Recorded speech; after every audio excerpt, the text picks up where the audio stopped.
నమస్తే అండి. రాముడి రాజ్యాభిషేకం తర్వాత రాముడి పాలనలో రామరాజ్యం ఎలా ఉండేదో ఈ వీడియోలో చూద్దాం.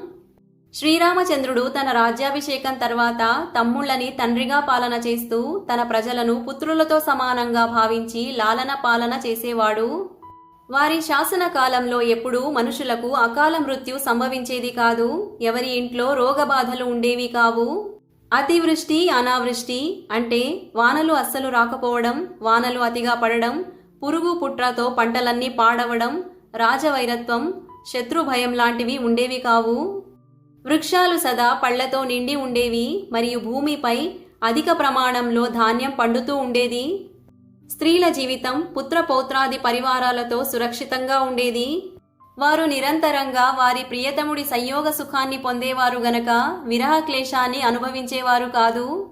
వారి వాణిలో ఎప్పుడూ ఇతరులను నిందించే ప్రవృత్తి ఉండేది కాదు. వారి మనస్సులో ఎప్పుడూ పాప సంకల్పం అయ్యేది కాదు. అందరూ మనుషులు సదా శ్రీరామచంద్రుడి చరణకమలముల కథనను వినడానికి ఆతృతగా ఉండేవారు.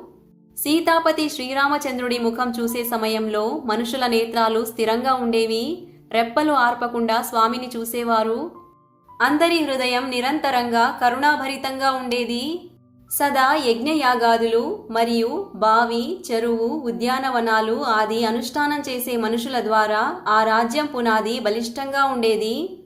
రాష్ట్రమంతటా పచ్చని పంటలు తూగుతూ ఉండేవి. ఎక్కడైతే ఆనందపూర్వకంగా యాత్రను చేయగలరో అలాంటి క్షేత్రాలతో ఆ దేశం నిండి ఉండేది. ఆ రామరాజ్యంలో దేశం అందంగా మరియు ప్రజా ఉత్తమంగా ఉండేది. అందరూ మనుషులు ఆరోగ్యంగా ఉండేవారు.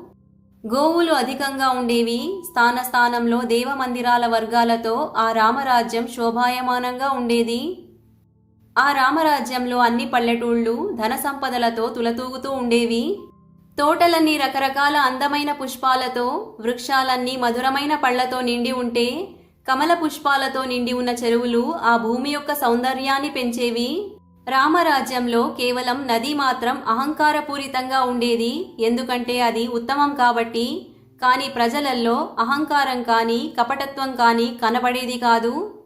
బ్రాహ్మణులు, క్షత్రియులు ఆది వర్ణాల సముదాయాలు ఉత్తమ కులంలో నుంచి ఉత్పన్నమై ఉండేవి.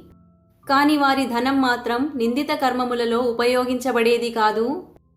ఆ రామరాజ్యంలో ఉన్న స్త్రీలలో మాత్రమే హావభావాలు, విలాసం, భ్రాంతి, మరుపు లాంటివి ఉండేవి. కాని అక్కడున్న విద్వానులలో కాదు. అక్కడి నది మాత్రమే వంకర మార్గంలో వెళ్లేది, ప్రజ కాదు. అంటే ప్రజలలో వంకరితనం ఉండేది కాదు.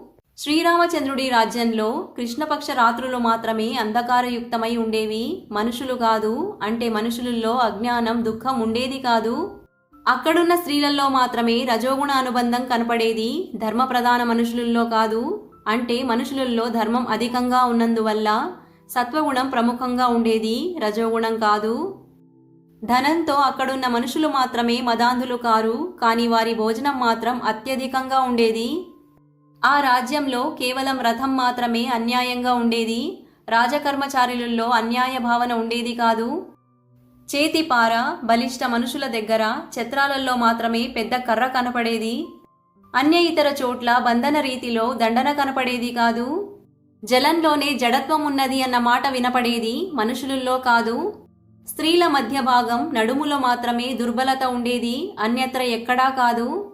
ఔషధములలో మాత్రమే కుష్ఠమనే పదం వినపడేది, మనుషులలో కాదు. రాత్రులలో మాత్రమే ఛిద్రాలు అయ్యేవి. మూర్తుల చేతులలో మాత్రమే శూలం కనపడేది. కాని మనుషులలో మాత్రం ఛిద్రాలు కాని శూల రోగాలు కాని ఉండేవి కావు.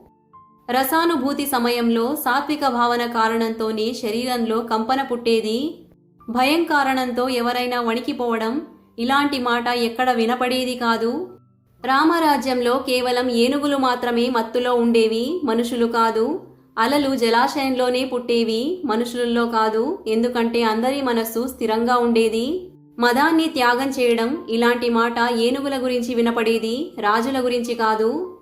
ముళ్ళే కారంగా ఉండేవి, మనుషుల స్వభావం కాదు. బాణాల గుణాలు సరిగ్గా లేకపోతే దాన్నించి వియోగం పొందేవారు, మనుషుల నుంచి కాదు. దృఢమైన బంధనం అన్నది కేవలం పుస్తకాలలో మాత్రమే అందుబాటులో ఉండేది. కానీ లోకంలో దృఢమైన బందీఖానాలలో బంధించబడ్డారు అన్న విషయం ఎక్కడా వినపడేది కాదు. శ్రీరామచంద్రుడి ద్వారా ప్రజలకు సదా విలాసవంతమైన జీవితం లభించేది. తన ద్వారా ప్రజలను లాలన పాలన చేస్తూ శ్రీరామచంద్రుడు సంపూర్ణ దేశాన్ని రక్షిస్తూ ఉంటాడు. ఈ వీడియో కనుక నచ్చినట్టయితే లైక్ చేసి షేర్ అండ్ సబ్స్క్రైబ్ చేసుకోండి. శ్రీమాత్రే నమః.